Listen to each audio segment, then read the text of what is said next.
बिहार के मुख्यमंत्री नीतीश कुमार ने एक बार फिर से बिहार की सियासत में बड़ी हलचल मचा दी है।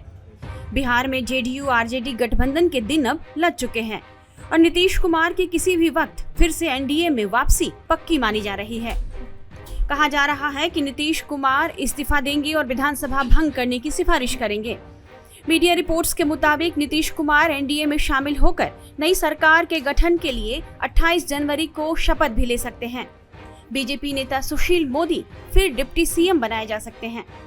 दूसरी तरफ बिहार में परिवर्तन के बीच बीजेपी ने अपनी तैयारी भी शुरू कर दी है और बिहार में अपने सहयोगियों को मनाना शुरू किया है।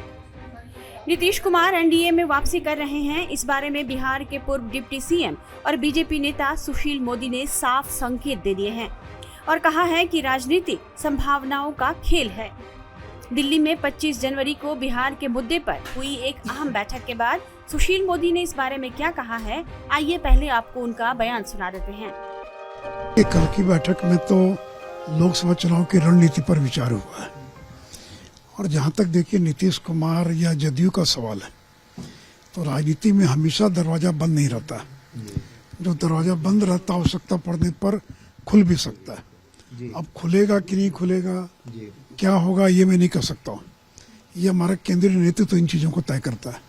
लेकिन जैसा मैंने कहा कि अगर दरवाजा बंद होता है तो राजनीति में दरवाजा खुलता भी है। बहुत बड़ा इशारा आप कर रहे हैं, दरवाजा खुल भी सकता है और कार्य समिति की कल बैठक भी बुला ली गई है। सभी कैडर को, सभी लोगों को विश्वास में लेने की कोशिश चल रही है। बीजेपी आलाकमान की तरफ से कल पटना में प्रदेश कार्य समिति की बैठक बुला ली गई है अचानक।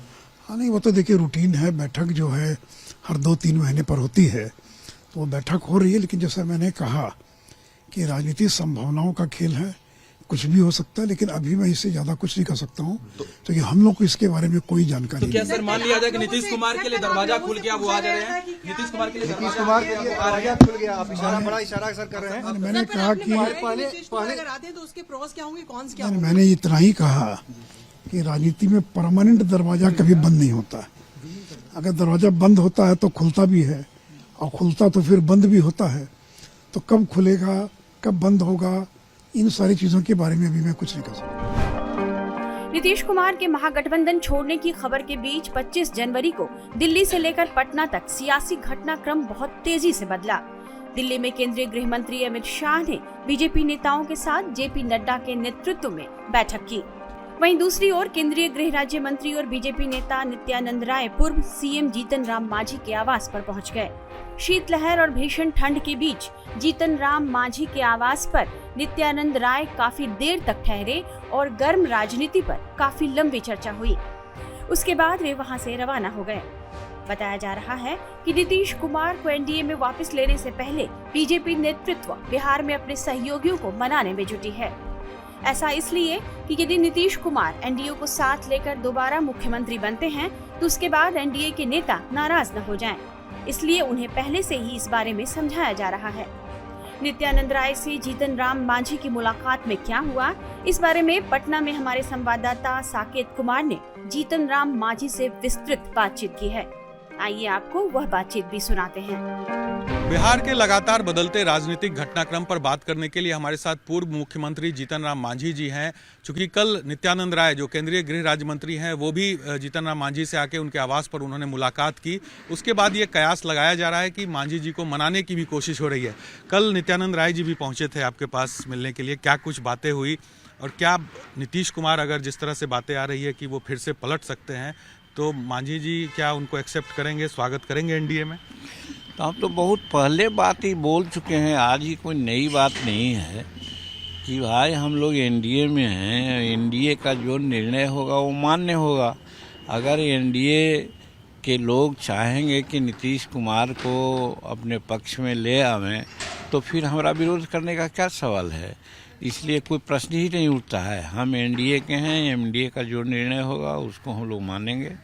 और जहाँ तक नित्यानंद जी का सवाल है तो ये कोई नई बात नहीं है। नित्यानंद जी पता नहीं क्या कारण है कि हमको इतना ज़्यादा अपनापन की भाव शो करते हैं, उससे हम भी आश्चर्यित हैं।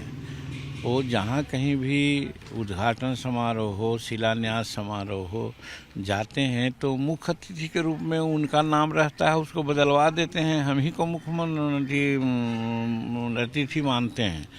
तो ये लगाव है, इसी के चलते कल आए थे। और एक कुछ ऐसी बात है जिसको हम अभी नहीं बोल सकते हैं, लेकिन वो राजनीतिक बात नहीं है, वो एकदम प्योर सामाजिक बात है और कुछ बहुत बड़ा संविधान के तहत निर्णय लेने की बात है। उस पर वार्ता करने के लिए आए थे, जो बाद में हम परिलक्षित करेंगे। अभी कोई बात नहीं, लेकिन अभी वर्तमान राजनीति से उसको कोई मतलब नहीं है जिस पर बात हमारी। वहीं नीतीश कुमार के एनडीए में वापसी की संभावनाओं के बीच चिराग पासवान को भी दिल्ली बुलाए जाने की खबर है। बिहार के सीएम नीतीश कुमार और चिराग के बीच तल्ख रिश्ता है। इस वजह से बीजेपी उनसे भी बातचीत करके उन्हें मनाने की कोशिश करेगी। नीतीश की एनडीए में वापसी को लेकर चिराग पासवान क्या प्रतिक्रिया दे रहे हैं, वह भी जान लीजिए।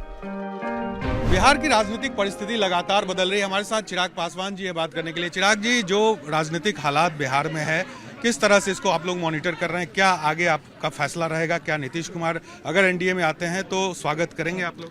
देखिए, फिलहाल ज़रूर मॉनिटर तो किया ही जा रहा है। लोक जनशक्ति पार्टी रामविलास की पूरी नज़र, क्योंकि पल पल परिस्थितियां बदलती जा रही हैं।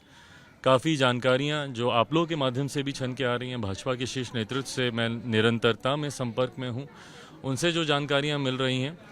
पर हाँ, तमाम प्रश्नों के जवाब एक बार जब परिस्थिति स्पष्ट हो जाती है, अगर मगर में अगर हम लोग उलझेंगे तो भैया बहुत सारे सवालों के जवाब बिना किसी आधार के बनते जाएंगे। तो ऐसे में एक बार स्थिति स्पष्ट होती है तो लोक जनशक्ति पार्टी रामविलास तमाम प्रश्नों के जवाब रखेगी। पर आज की तारीख में हम लोग सिर्फ नज़र बनाए हुए हैं। पार्टी की कल रात देर रात एक बैठक भी हुई, अहम बैठक हुई, तमाम बिंदुओं पर और तमाम अगर मगर पर भी पार्टी ने चर्चाएं की हैं। पर मुझे लगता है कुछ दिनों में जैसे ही स्थिति स्पष्ट होती है, पार्टी भी अपना रुख साफ। कल अमित शाह से भी बात हुई है आपकी?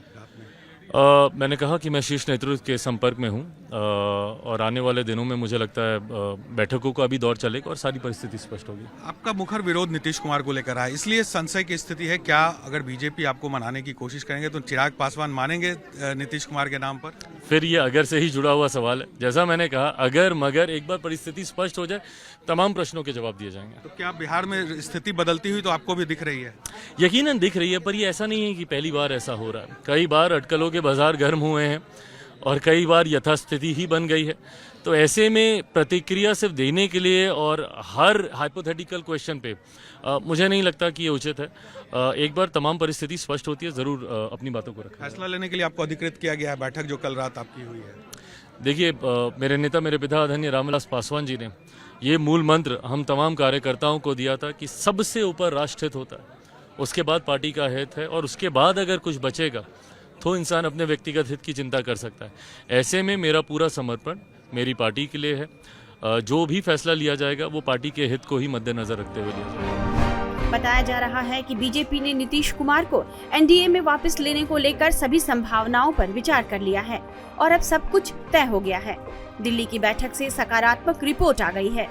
मीडिया रिपोर्ट्स में कहा जा रहा है कि नीतीश कुमार ने एनडीए में शामिल होने के लिए कुछ शर्तें रखी हैं, जिस पर विचार भी हुआ है और इस बारे में घोषणा किसी भी वक्त हो सकती है। टाइम्स नाउ नवभारत डिजिटल की रिपोर्ट।